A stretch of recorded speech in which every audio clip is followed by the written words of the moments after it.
Hello, everybody. Welcome. We're just going to give it a few minutes so everybody has a chance to kind of file in. We are expecting quite a few people here today. And I think it's great that so many of you are interested in joining us. Just going to wait a few minutes. Just so everybody's aware, this is a webinar. So I know some of you might be used to logging into Zoom and seeing yourselves on the screen.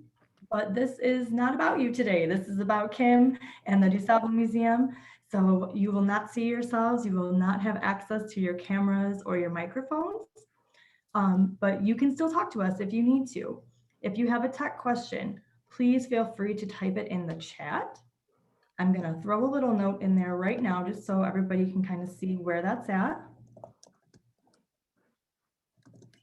During the actual presentation, I'm going to go ahead and disable the chat so that we're not overwhelmed with questions or comments, but you will be able to use the Q&A feature to direct questions to Dr. Kim Delaney today. So just as a note, here's the chat down there. And while we're waiting for everybody to join us, if you guys want to throw a note in the chat telling us where you're from, how you found out about this presentation, what you're looking forward to, that would be awesome. We're going to get started in just a few minutes again, if you're just joining us now. In the meantime, also, this program today is brought to you by 42 suburban Illinois libraries. I'm very pleased to be able to offer this program in partnership with them, and I cannot thank everybody enough for all of their hard work on this. Very exciting. We had our first program in the series last week. It was presented by the Shed Aquarium, and it was actually a virtual penguin encounter. It was super cute. One of the penguins kept attacking the cameraman, so it was definitely a different experience. Everybody really enjoyed it though. All right. Just gonna give it a few more moments.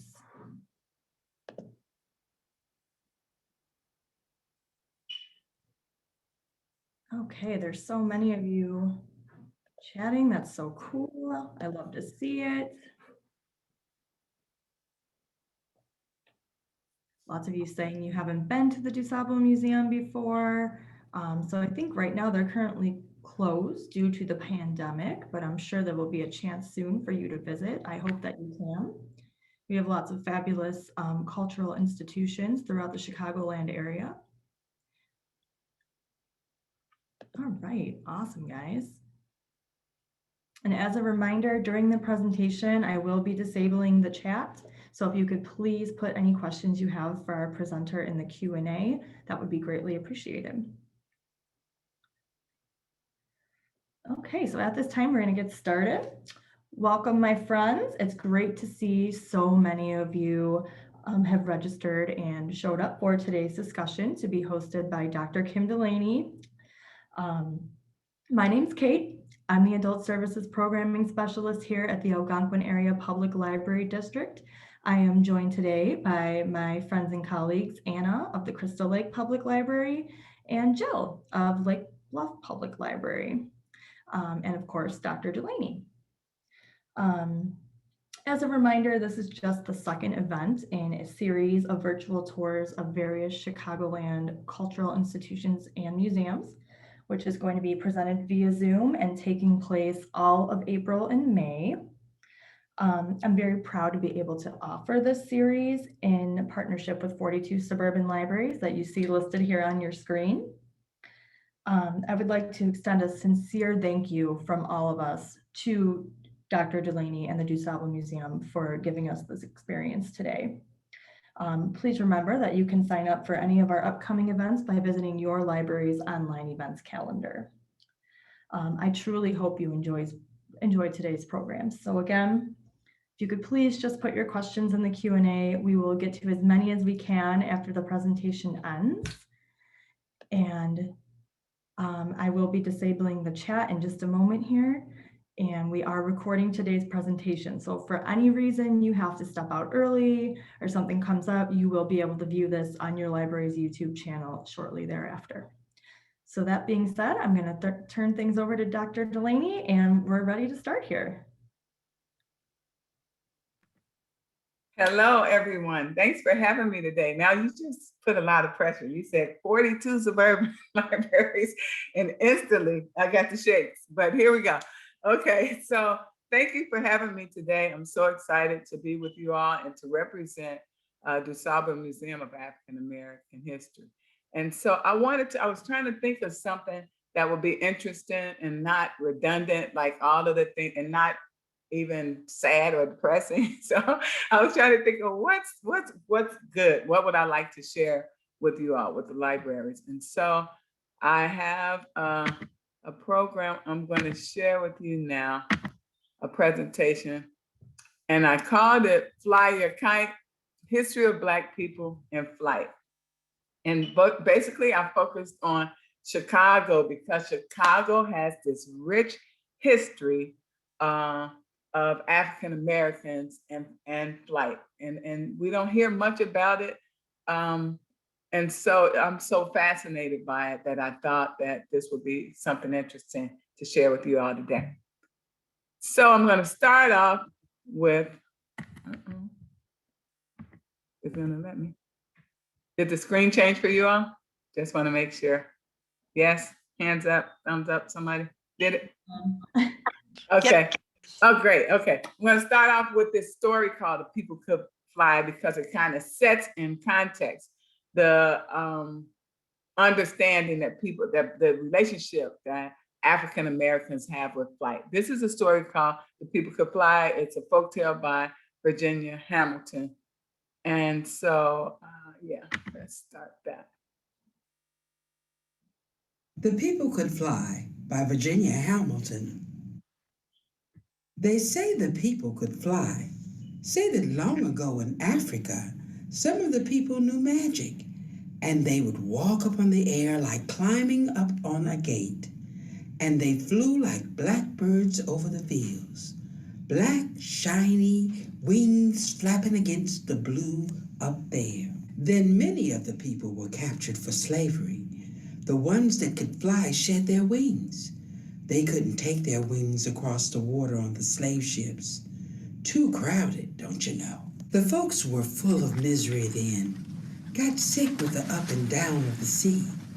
So they forgot about flying when they could no longer breathe the sweet scent of Africa. Say the people who could fly kept their power, although they shed their wings. They kept their secret magic in the land of slavery. They looked the same as the other people from Africa who had been coming over, who had dark skin. Say you couldn't tell anyone one who could fly from the one who couldn't. One such who could was an old man. Call him Toby. And standing tall, yet afraid, was a young woman who once had wings. Call her Sarah. Now Sarah carried a babe tied to her back. She trembled to be so hard worked and scorned. The slaves labored in the fields from sunup to sundown. The owner of the slaves calling himself their master. Say he was a hard lump of clay, a hard glinty coal, a hard rock pile wouldn't be moved. His overseer on horseback pointed out the slaves who were slowing down. So the one co-driver cracked his whip over the slow ones to make them move faster. That whip was a slice open cut of pain. So they did move faster. Had to. Sarah hoed and chopped the row as the babe on her back slept. Say the child grew hungry. That babe started up bawling too loud. Sarah couldn't stop to feed it, couldn't stop to soothe and quiet it down. She let it cry. She didn't want to. She had no heart to croon to it. Keep that thing quiet, called the overseer. He pointed his finger at the babe. The woman scrunched low.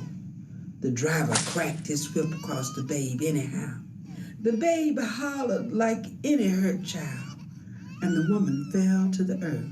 The old man that was there, Toby, came and helped her to her feet.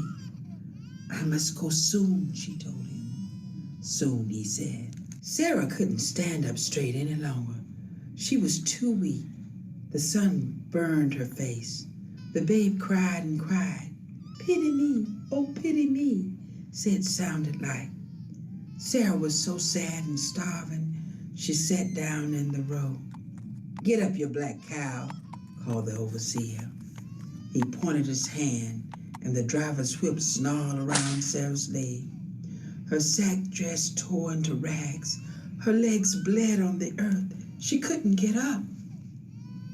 Toby was there where there was no one to help her and the babe. Now, before it's too late, panted Sarah. Now, Father. Yes, daughter, the time has come, Toby answered. Go as you know how to go. He raised his arms, holding them out to her. Kum yala kum baba tambe. And more magic words, said so quickly they sounded like whispers and sighs. The young woman lifted one foot on the air, then the other. She flew clumsily at first, with the child now held tightly in her arms. Then she felt the magic, the African mystery. Says she rose just as free as a bird, as light as a feather. The overseer rode after her, hollering. Sarah flew over the fences. She flew over the woods. Tall trees could not snag her, nor could the overseer. She flew like an eagle now until she was gone from sight. No one dared speak about it. Couldn't believe it, but it was, because they that were there saw that it was. Say the next day was dead hot in the fields. A young man slave fell from the heat. The driver come and whooped him. Toby come over and spoke words to the fallen one. The words of ancient Africa, once heard or never remembered completely. The young man forgot them as soon as he heard them. They went way inside him. He got up and rolled over on the air. He rode it a while, and he flew away. Another and another fell from the heap. Toby was there. He cried out to the fallen and reached his arms out to them. Kum kunka yale kum tambe. Whispers and sighs. And they too rose on the air. They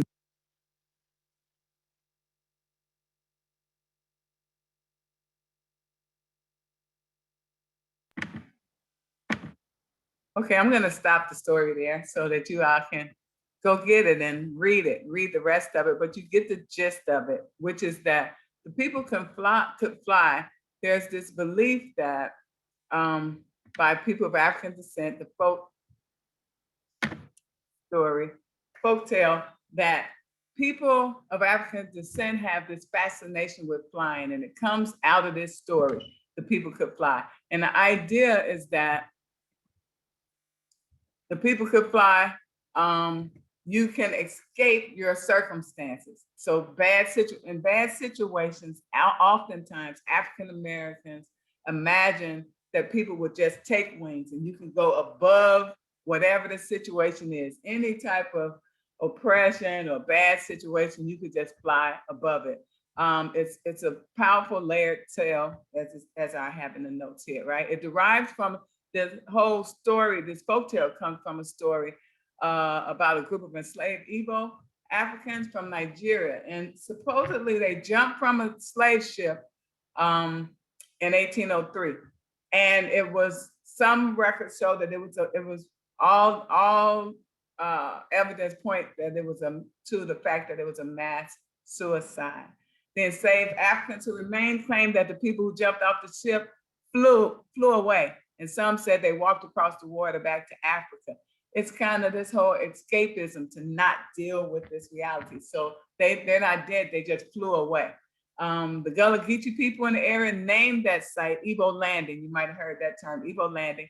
And they passed down this tale of the people can fly generation through generation until it finally ended up in this folk tale. So this connection begins out of this flying is a magical, mystical kind of escapism tool or survival tool that people could float above their circumstances to a peaceful and a safe space. They could fly high, in essence, above anything they're facing. Flights, music, oftentimes the people could fly. That story's been told across the globe, as it said. Oftentimes people would sing with it, sing when they told the story, or they would talk about that there was singing when the people were flying. And so in that way, music is kind of has served throughout history as this like tail, and it's almost the engine of the flying. Like you start to sing, your spirit connects in a way, and then that lifts you up. This is African American folktale, right? Similarly, in traditional African culture, people don't simply end when their body shuts down, they transition or pass into the next realm of existence. So in African culture, I teach African American studies also at Chicago State University, in addition to being the director of education and programs at DuSable. And in African American studies, the life cycle is a circle. So instead of thinking of someone as died, it's you transition or you pass to the next realm of existence. And so when you die, it's the whole idea that we hear in Christian culture where you leave the body and fly up to the heavens. You earned your wings, so they say, right? In traditional African culture, they said it's the spirit leaving the body and flying back up to the heavens, which were thought to be located in the sky with the sun, the giver of life. This helps to explain why the people could fly. We don't die, we fly. When we fly, we are free. So it's a transition. That's why you have a celebration of life when people pass. They fly away into this peaceful other realm. So that's the background. We hear this theme of flying and freedom. We see it repeated in Black creative production, right? So the Song of Solomon by Toni Morrison had a character, Pilot, right? And she was able to fly so she could be free. Then we had a story the people could fly. We have Maya Angelou's story, I Know Why the Cage Bird Sings, associating flight with freedom. We have a song by Denise Williams, Black Butterfly. We have the popular song, I Believe I Can Fly. It's all of these things of flying away, right? Flying above whatever the circumstances are, flying and soaring with freedom. Then we attach it to reality. So that's the whole celebration of flight that's traditional in African American culture. And then we have Bessie Coleman. Bessie Coleman was the first African American and Native American female pilot. She lived in Chicago. She went to France to earn her pilot's license. She became very interested in flying, and in June of 1921, went to earn her pilot's license in France. She was the first woman to earn an international pilot's license. The pictures of her, if you Google her, she's just a fashionable Renaissance woman, right? And so she became the motivation for this whole Chicago kind of culture of flight and people being interested in flight, because Bessie Coleman did this courageous thing and went to France and got her pilot's license. She inspired all of these who came behind her. And though we hear a lot about the Tuskegee Airmen, Chicago has a history of flight before that. Cornelius Coffey, first African-American aviator with a pilot's license and a mechanical license. He founded a university here, a non-affiliated university flight school. He did. He also, as a mechanic, created a carburetor that kept the plane cool that's still used to this day.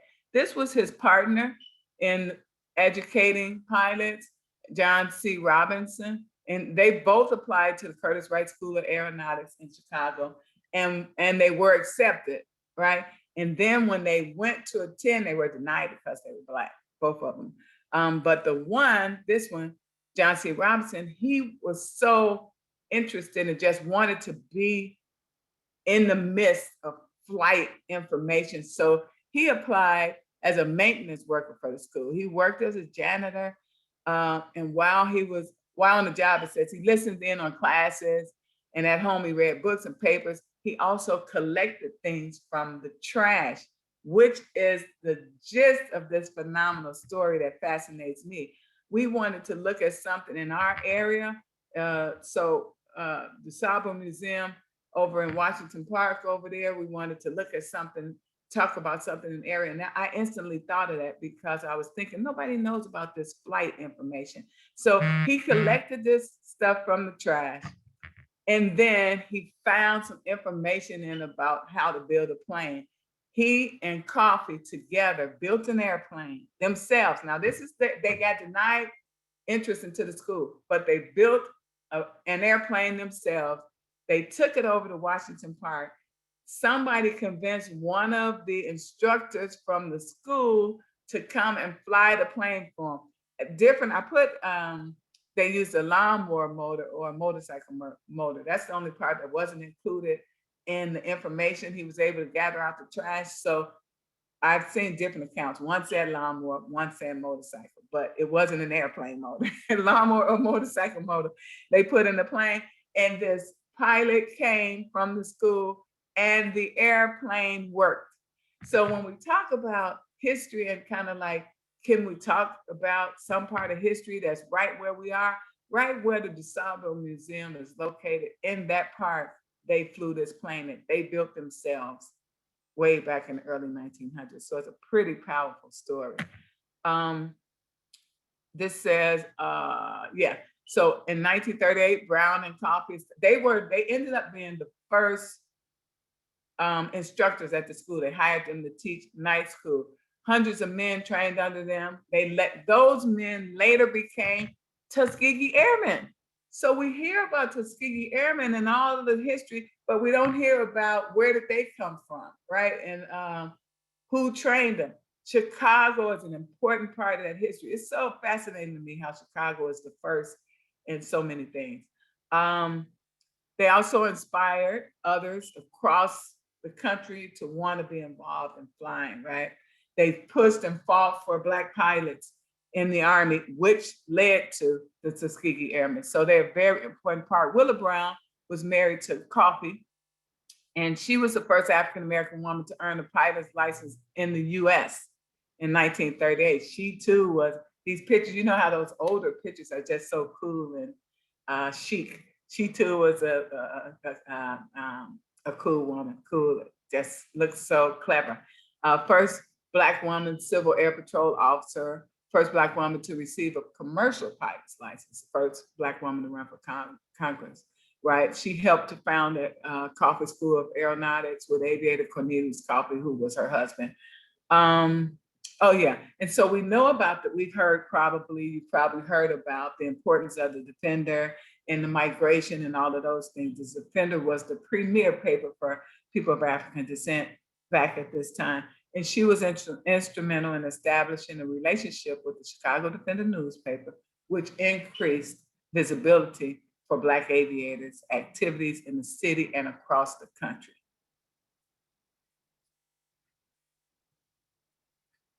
Here's a little more information.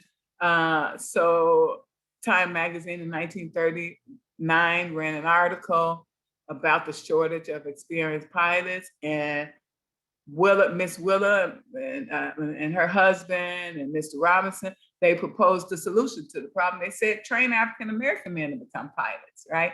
And they pushed and fought for that. And their school became part of the government-funded training. They participated of African-American, they had to participate on a separate but equal basis. So they could participate, but we know that segregation was the law of the land, and it has to be separate. But they were able to initiate these programs. Though they couldn't train the pilots because their school wasn't recognized in that way, they could provide the training. So they did like a pre-program, like you have a pre-engineering program or something like that. They did a pre-pilots program, and they provided African-American trainees for the pilot training program at Tuskegee Institute, which is very important. It's very important.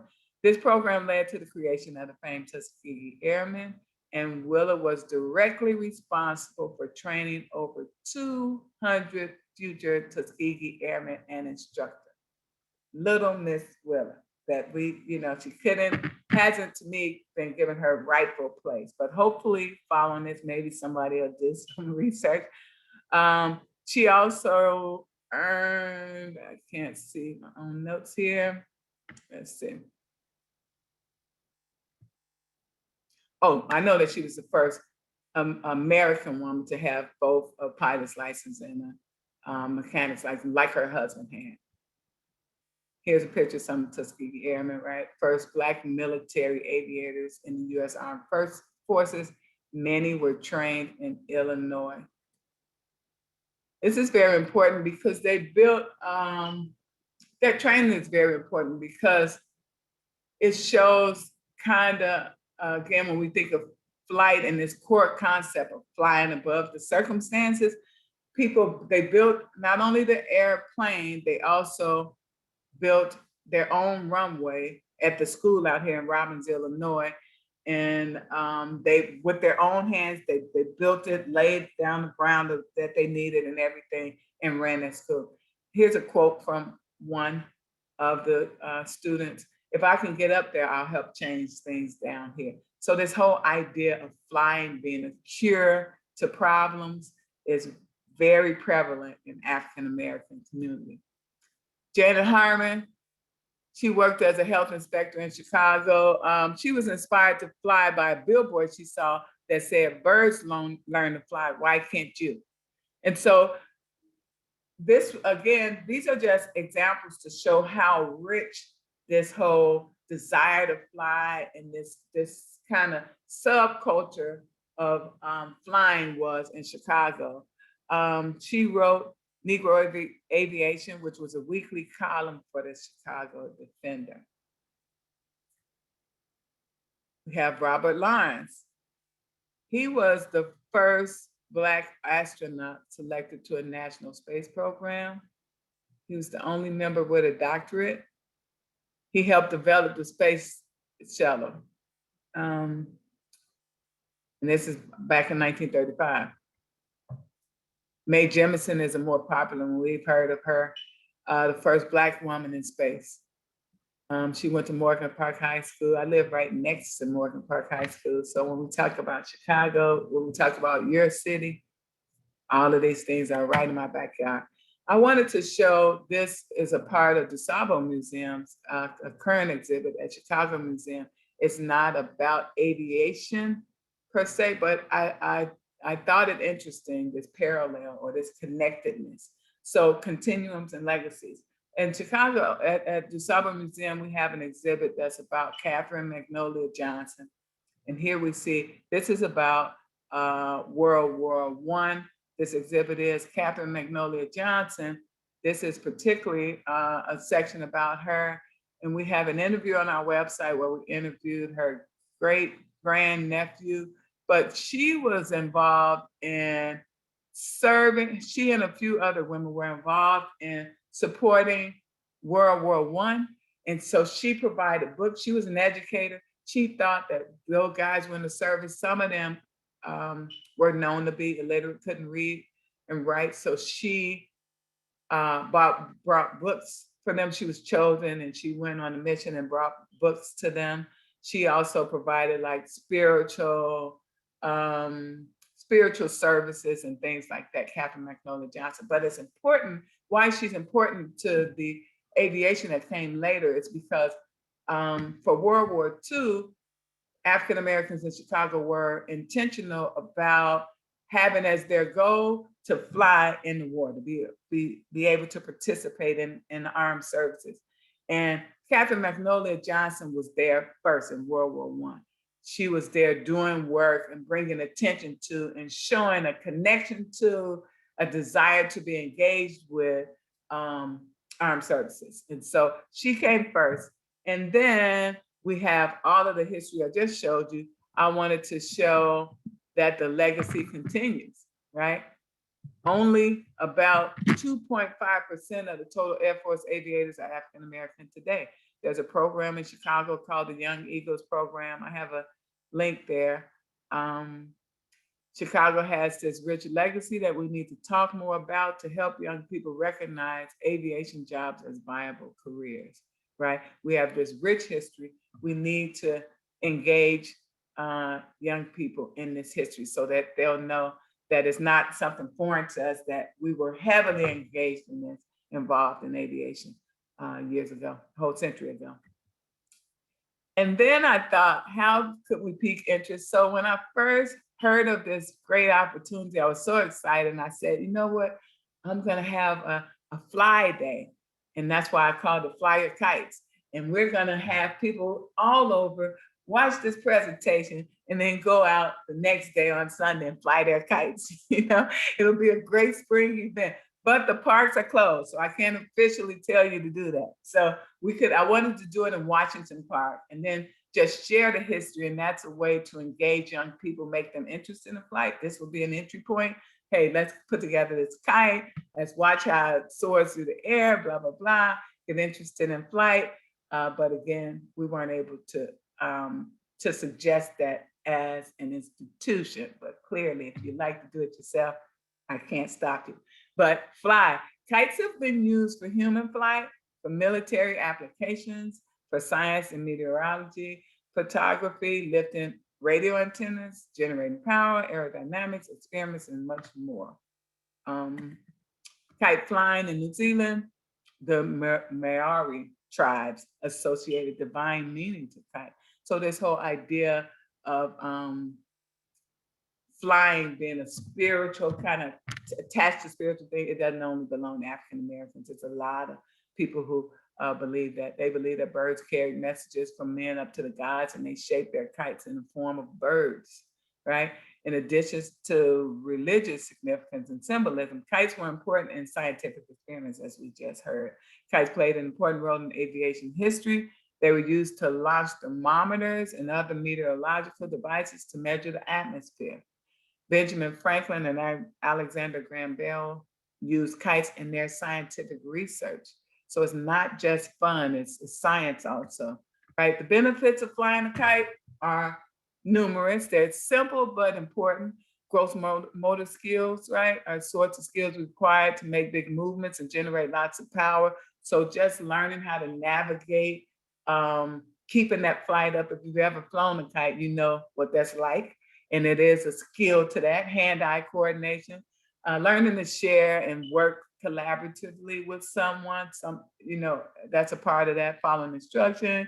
You said making friends. Again, let me move this. Physical health, creativity, confidence, right? And then the other reward from flying kites is, like I said, to get other people interested in flying. We don't die, we fly your kites. Here's a quote from Song of Solomon by Toni Morrison, the late great Toni Morrison.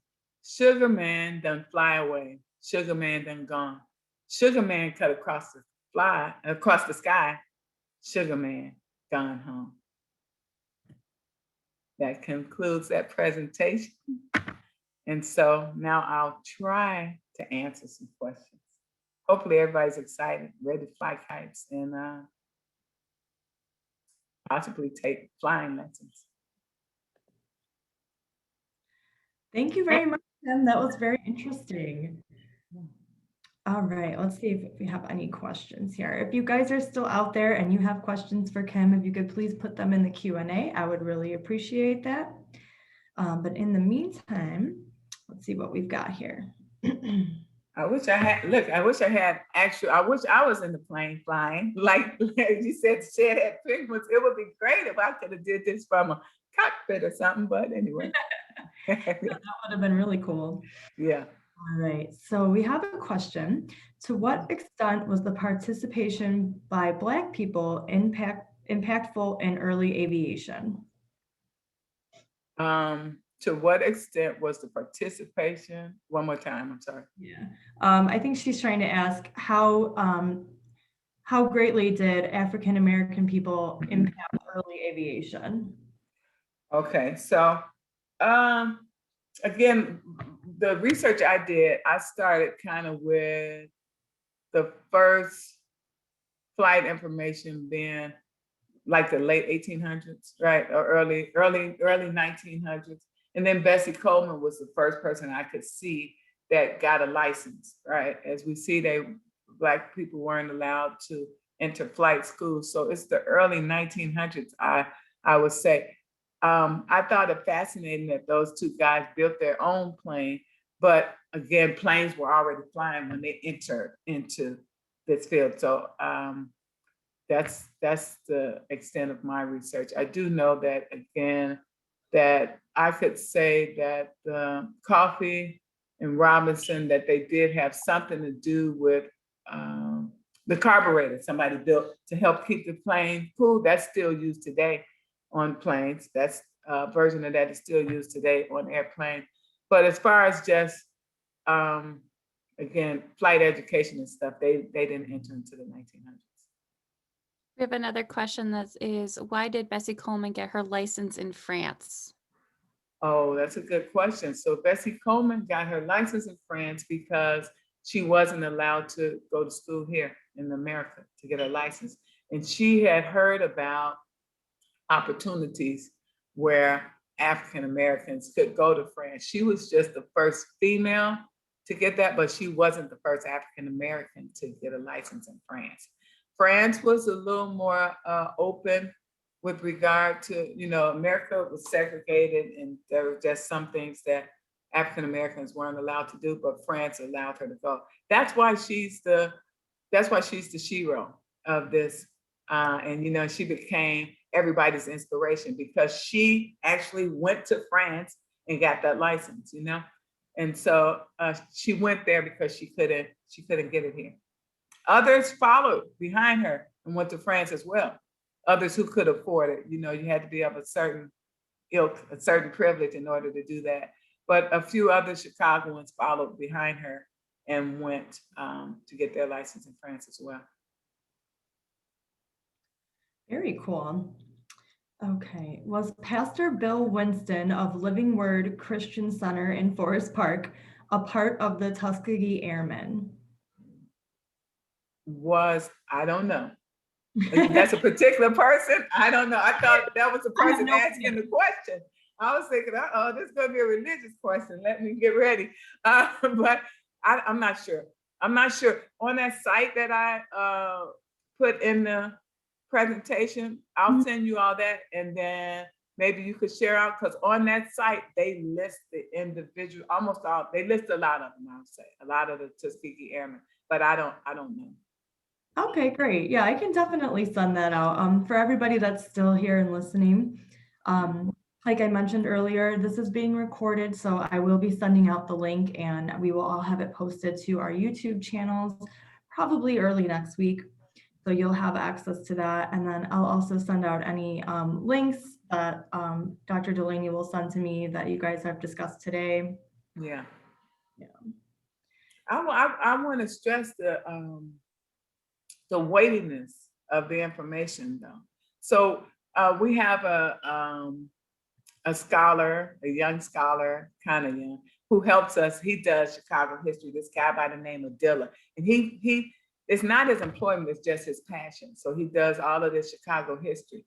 And he and I were talking, I interviewed him recently, and he and I were talking about what if the youth in Chicago knew this rich history, right? Some of the corners where they're standing, where you have other activities happening that maybe shouldn't happen.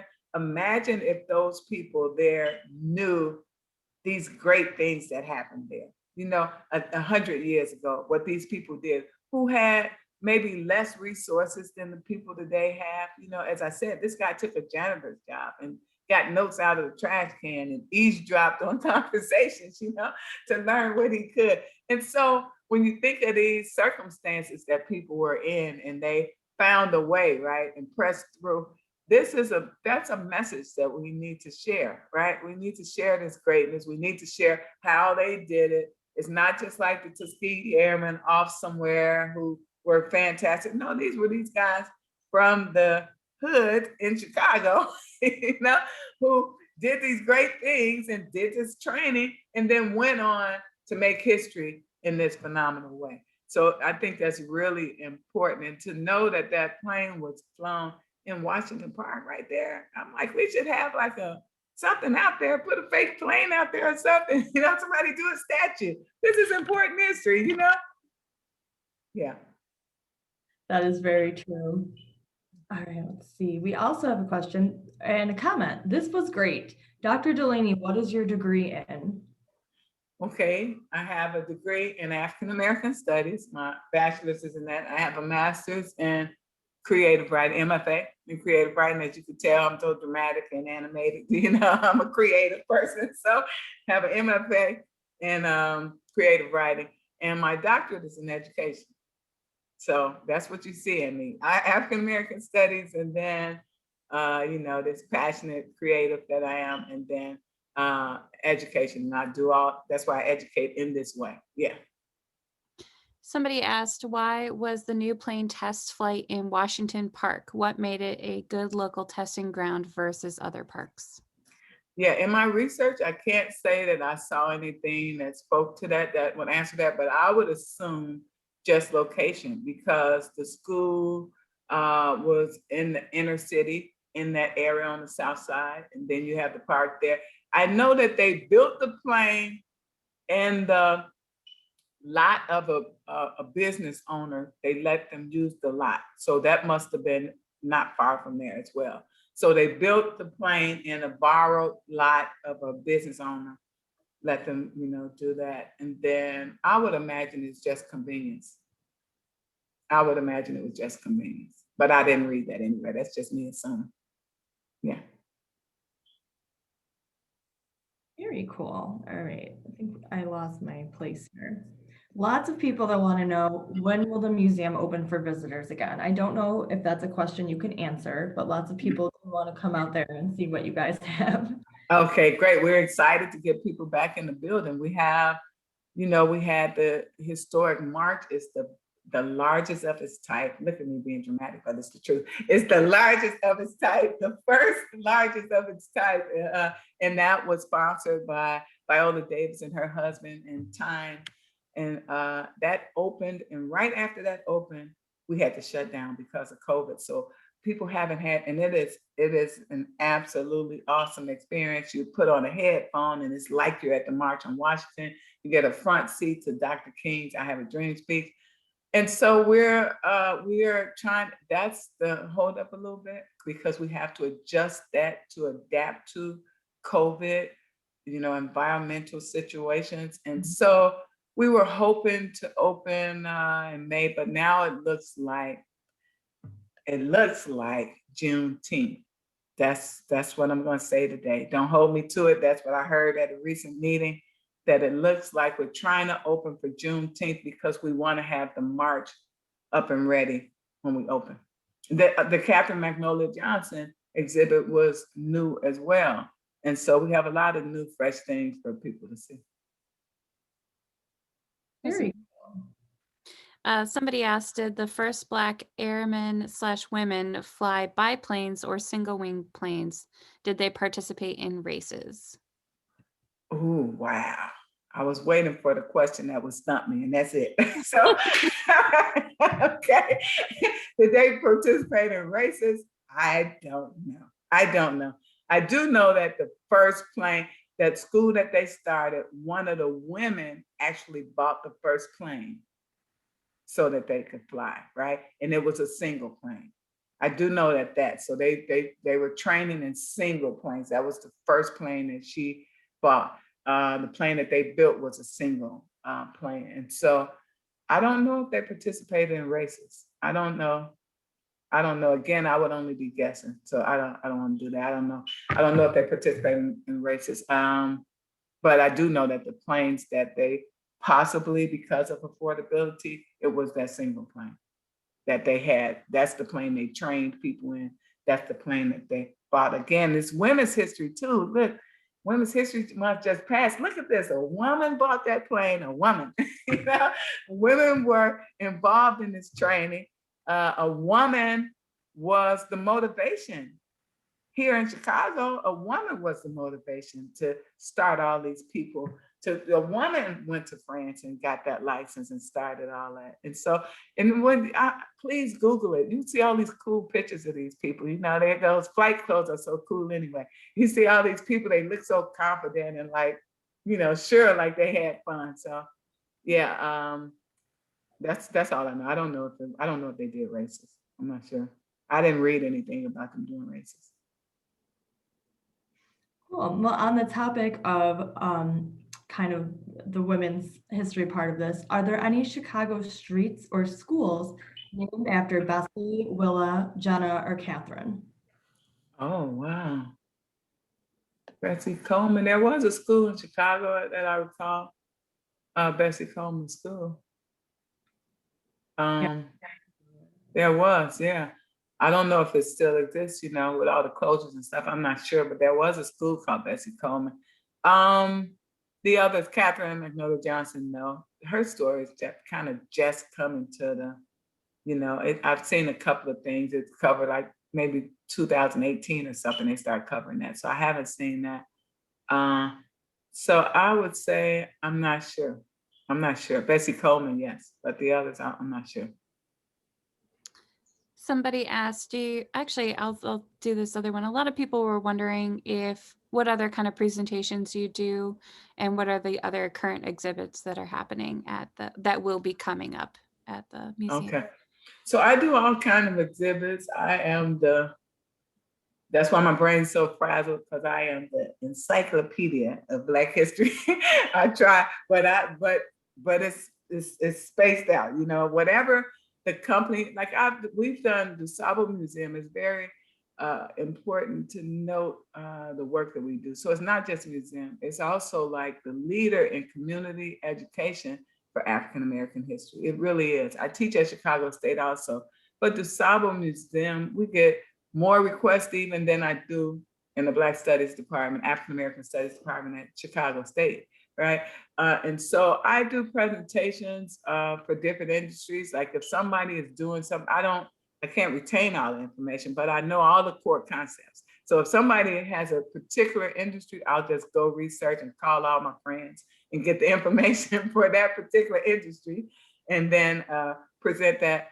What I enjoy most is core concept presentations, because that's what I'm good at. It's too much information. I can't retain all that information.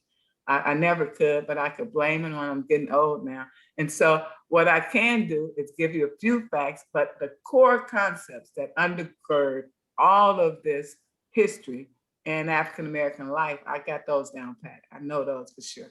I enjoy doing, I do this thing I created called Everything's an Argument, that looks at like how to understand cultural lenses, right? So like something in one culture is understood in one way, and then in another culture, it might have a different meaning. That's why I started with The People Can Fly, because I wanted to set the context for this mystical kind of spiritual connection to flight, right? For Black people. So it's this fantastical thing, right?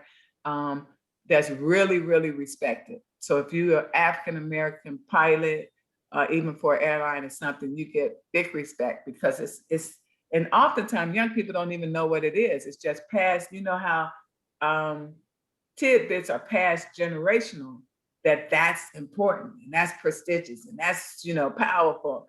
And so I do presentations that look at how we understand information a lot. And then I'll do specialized presentations. I also taught elementary school over at St. Sabina with Father Flager. He had me over there for a few years. I taught high school. So it depends on the audience that I'm talking to. And then I shape the presentation around that. And there's a collective of African-American scholars who are my friends that I lean on to help me do those presentations.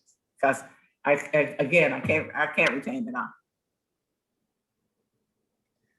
Yeah. Okay. Lots of people want to point out that Bessie Coleman Drive is near O'Hare Airport. So I guess that's Okay. weird, but thank you, everybody. Thank you. Thank you. Yes. Very cool. Another interesting question somebody asked, I heard about Bessie Coleman in the same story as Amelia Earhart. Did they know each other? I don't know. That wasn't in my research. I could look it up though. I could call and ask somebody. I could call and ask somebody and they might know. I don't know if they knew. I don't know. I don't know. As my brain is calculating, I'm remembering something as well. It might just be them mentioned in a story. I have to say I don't know at this moment. Yeah. Somebody asked, is it possible that African Americans participated in aviation in America before they were officially recognized by law? Yes. That one, I could say yes. Now, African Americans actually, and I like that somebody brought that up. So most things that we were not allowed to do, we engaged in anyway. And so in some text, you'll hear little stories about different things. We engaged in anywhere, but it didn't get, it's underground things, you know, just like when people say, oh, well, they didn't open schools to them. Well, we had schools already. They weren't, they weren't legal, but they were teaching, they had classrooms. And so I'm going to say yes for that. I do know that to be the fact that they participated, but this is the first thing of record that I could find, especially when we're looking at about Chicago. I know that Chicago was second to only LA back with this whole culture of aviation for Black people back in the early 1900s. LA was the only place bigger. And I do know that I have heard tales, not in this research, but about Black people experimenting with flight before this. Yeah. Okay. We even hear, let me add this. So I even hear when you hear of Tulsa, my brain is slow, I said, you hear of Tulsa when we talk about Black Wall Street, you heard that generic term and what happened there, where the records show that they had airplanes. And that happened in 1921. Tulsa, Tulsa, Oklahoma, and Black Wall Street, what happened there, that was 1921. They had planes before that. That was before this. Yeah. Okay. Now I lost my spot. Hold on. It was a good question. Uh-oh. Do you want me to go? Oh, I see it. Sorry, Joe, 1 second. What does the future of Black aviation look like? Yeah, so with your help, it'll look rich and full. With your help, we have, what's the number? 42 suburban libraries here. So now you have this information. I'm depending on you to help me answer that question. I could say again that we're African Americans are 13%. I always use this number to go back to because we're 13% of American population. So I always kind of expect at least 13%. I don't cry. I won't cry about it not being like 50. It's not a 50-50 thing, but at least 13% of most things. And we are, what number did I tell you? I don't know, 2%. So I think that I can't say what it will look like, but I can say that with your help, it could be, we can help to whet appetites and make people interested in aviation. I know that I can't think of anything that this program in Chicago that the link is in the presentation for. That program, and there are a couple of other programs that work to share the history of Blacks in aviation, but also to promote interest, to promote interest in it. But I can say for sure that they need to be expanded and funded and enhanced, broadened. So again, I'm writing this date down. We got 42 suburban libraries here. So I'm writing this date down, and we're gonna note this as the date we re-sparked an interest in aviation And 18, 20 years from now, we'll look at the records and hopefully there'll be a big increase in African-American people involved in aviation. How were these amazing professional African-American ladies perceived by the society based on their great results in aviation, astronautics, and medical field? Were they able to motivate, encouraging movements for women of color to participate in? Yes, they were the heroes. And again, because they, I found it interesting that in all of my research, I didn't find anything that talked about, not in a clear, distinct way, talked about the chicness of the men, but I did see that about the women. They talked about the fashion and what she wore, almost like our presidential campaigns, like, what is she wearing? So they talked about what they were wearing, even sometimes more than they did their great accomplishments, right? So, but because of that, they were highly celebrated and they got a lot of attention. It wasn't always purely for the right reasons, because some of them, like, okay, this is the first this, the first that. But then I'm researching and I'm saying, oh, wow. And she went to medical school and she did all of these other great things like Mae Jemison, that her being first female astronaut, that's like a small part. She went on to do all this other great stuff that we never hear about. First is always highlighted, but I think we have to do a better job of women's history. And we're doing it now with Women's History Month, pulling out some of these other facts. Most often in history, when you look at the history of all of these phenomenal men characters, there are women working in those spaces as well, right? Making those things happen. And so to answer that question, they were respected. They were motivation for people in those days, because again, Bessie Coleman was the motivation for all of these others when they saw that she did it and she could do it, and that pulled other women and men into that field. And so they were respected. I don't think that they were recorded and memorialized in the same way as they probably would have been if they had been men. Because again, I had to dig to find out these histories about, but it is in a paper here and there. But I would like to see a statue of so-and-so somewhere. I would like to see this stuff. And I haven't seen that, but you can Google it and find it in some books and stuff. Yeah. So they're there. They were celebrated. They're there. They just weren't pulled to the front of the historical record. Absolutely. So guys, we just have time for a few more questions. If you're still here, when the webinar ends, there's going to be a short survey that's going to pop up. If you have a few seconds, if you could just fill it out for us, it'd be greatly appreciated. Otherwise, it will be included in the follow-up email, which will also contain the link to the recording. That's set to come out in a couple days. But before we wrap up, this is a good question. Are there any books or movies you would recommend about this topic? It was very fascinating. Okay, so there are. Let me send them to you. I didn't memorize them, but let me send them to you all, and you could share it out with the recording. Maybe put it in the information at the bottom of the recording. Maybe. Yeah. Absolutely. We can share all the lists and all of the links that you would like to. I can get those out to everybody that was here today. Yeah. For sure. I think we have time for one more. Jill, if you want to pull one more question from the Q&A for us. Yeah, just somebody had asked and wanted to highlight if there are any virtual events or lectures coming up from the museum. Thank you, because as you asked me the question, I'm telling myself to remember to go back to the museum. So the museum, okay. So we have been working diligently to create virtual information, virtual tours, interviews and things like that. So we have a brand new website. This is our 60th anniversary this year for DuSable Museum.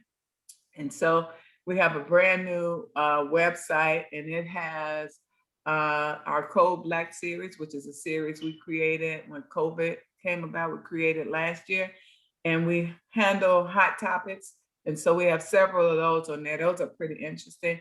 I've done interviews like with Catherine Magnolia Johnson, so great grand nephew.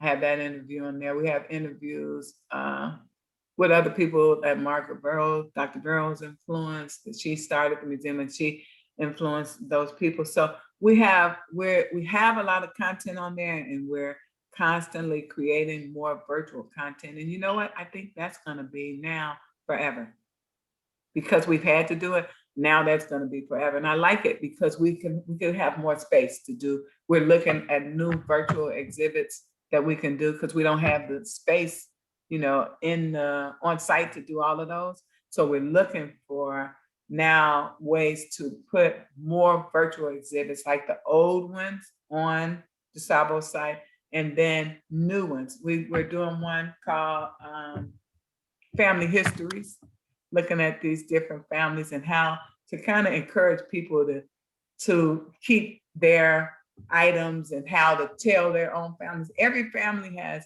a fascinating facts in it, right? And when you throw away your grandmother's things or something like that, those things are, and just in those things, we can find rich details that kind of help us time travel and help to set the context for those periods of time. So that exhibit is gonna help to encourage people and show people how to preserve those histories.